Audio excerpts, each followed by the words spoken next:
Som I kan se her, putter vi CO2 ned i vand.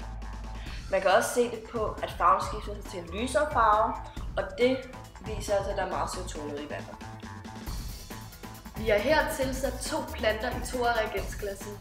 Nu hælder vi CO2-indikatoren i alle glassene. Yderst til højre er der et tomt reagensglas uden en plante. Vi vil her påvise, at der ikke kan ske fotosyntese uden en plante. I kan jo også se her, at vi putter planterne ned i det her CO2-indikator, og det er sådan, at de bedre kan lave fotosyntese.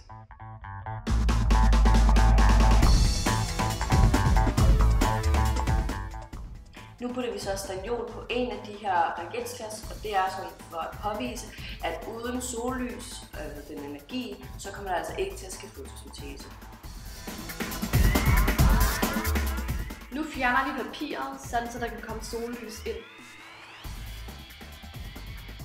Nu her er der gået 3 dage, og man kan se, at farven på glasset i midten er altså blevet mørkere. Som I kan se i det midterste glas, er farven altså blevet mørkere, og det betyder, at CO2-indholdet er altså faldet. Og det betyder også, at planten har dannet fotosyntese.